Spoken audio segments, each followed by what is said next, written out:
alguém pode dizer que é escritor? Não sei, porque isso corresponde a uma espécie de essência que estivesse ali, como se ele tivesse sido marcado geneticamente ou historicamente. Isso, eu acho que as pessoas está-se escritor, porque essa condição nasce de uma relação que nós temos com o mundo, com a escrita, com os outros, não é? Então acho que o verbo estar é essencial para, exatamente, para roubar esse caráter de essência que a gente pode pensar que alguém tem ou é. Porque é que essa distinção surgiu numas línguas e noutras não?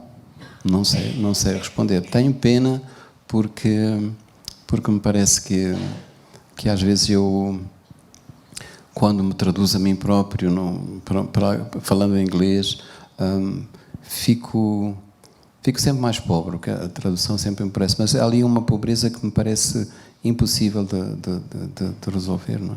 Acho que esta questão da identidade é provavelmente uma das grandes, um dos grandes logros, uma das grandes armadilhas que se colocam a todos nós, no Brasil, em Moçambique, em todo lado, que é a ideia de que a gente tem que traduzir o nosso ser numa identidade que tem um nome único, quer dizer, e a gente diz, e acho que nós acabamos acreditando nisso, é uma coisa terrível, quando a gente se apresenta e diz, sou fulano e sou professor, ou sou escritor, ou sou qualquer coisa, como se isso já dissesse quem nós somos e não fosse preciso mais nada, e de repente a gente já sabe quem o outro é, porque é professor ou porque se apresenta assim.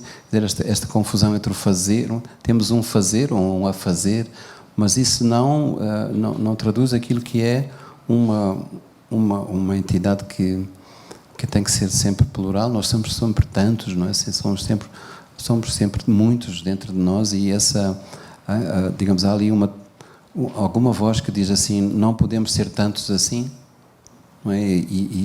Porque isso até já é de caráter da anormalidade, porque de repente há aquela coisa que as pessoas têm personalidade dupla e têm inconstância como se fosse do domínio quase da normalidade psiquiátrica. Ora, eu tive uma grande sorte, não, é um privilégio que eu tive, porque o percurso que me aconteceu me autorizou a que eu pudesse ser jornalista, quase médico, quase várias coisas, não é assim?